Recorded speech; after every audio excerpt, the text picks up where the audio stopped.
Hey, let's take a look at these right here. They're called page punchers. They come with 3-inch action figures, which is honestly the real reason I bought especially the Superman one. I have this issue. This is probably the 3rd time I bought it technically. I bought it like the newsstand version or whatever for like $5. And when I was getting back into comic books, I was trying to read some of the newer stuff, and people were like, oh, the reboot, jump on the reboot, it's really good. It's like really good. And it was. I mean, this was written by, the stuff that was written by Tomasi during this period was fantastic.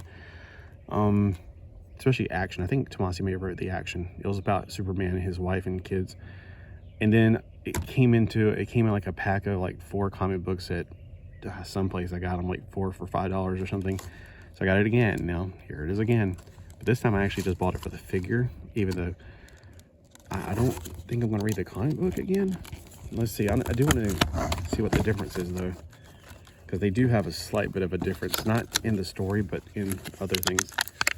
But you came here to see the figure. So my fingers are cold, and it is cold out here, and this has been sitting in my car, so it might pop apart real easy because it's not warmed up. But what you get is you get a little tiny 3-inch action figure. And even though it's freezing cold out here, it's like in the 60s. This is, I know you're like 60s, that's warm. We're in the South, and that's cold to me. You know, it might pop apart. So no, there's no Superman logo on the back. That kind of is disappointing. It's just in the front right there. All right, so he can bend at the legs like that, so he can sit down. He doesn't have any knee articulation. He's only 5 POA. I have only a few other ones like this, like the Flash and Green Lantern. I think you could take them apart too, but like they do pop apart pretty easy. I don't know if you're supposed to be able to take them apart, or if it just, they do, you know. Here's this Superman comic. Oh, it is Tomasi. Good. I thought it was, but I wasn't sure. I know the action's a lot of Tomasi ones. It's a good story. Is this the one where he accidentally kills his cat? It's Jonathan. That was pretty sad. Yep. He gets really mad because the bird comes down and gets his cat, and then he lets go, and it's like, oh, he found out he has another Kryptonian power. So see, there's the bird. It comes down and gets his cat, and unfortunately he fries his cat, which is not what he meant to do, obviously. That's so sad. I do remember reading that now. It wasn't funny. I was just like, oh, I can definitely concur. Here we have,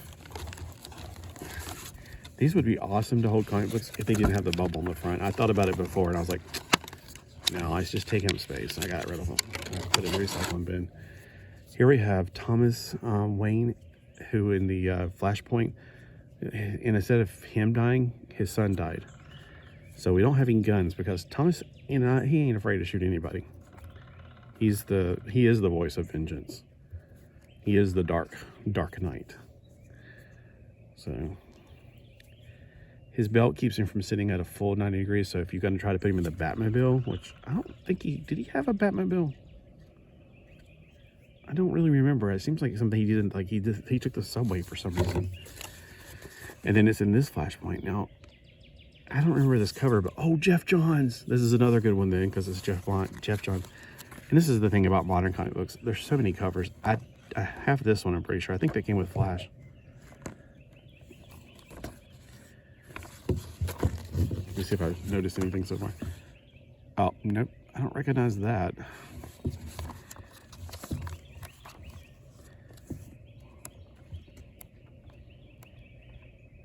There's the Amazonian Wonder Woman. Nope. I don't remember reading this one before, so spoiler alert. If you're like, oh no, you spoiled the very ending.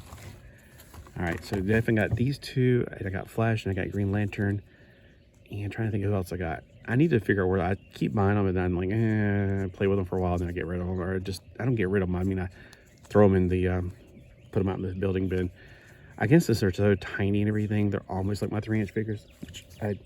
Here's a 4-inch figure, like my 3 1/4. Man, she towers over him. That's so sad. Why can't they just make these a little bit taller? That's all he has to do. I think it would sell a lot better to people, because who wants a new scale? Well, never mind. People are eating up his 7-inch stuff, and I'm like, geez, no. They're getting bigger again. Soon it won't be too long to like 12-inch. All right. Well, hey, thanks for watching. And if this is something you pick up, let me know. How do you deal with the whole scale issue? Because what can you do with this scale like this? And plus, they're only 5 POA, so I don't know. It's just another really small scale. Now, with my micro min figures, they're 8 centimeters, so they're only slightly bigger than these. I have one over there, but I'm not going to dig it out. All right, and y'all have a great day. My voice is getting really dry.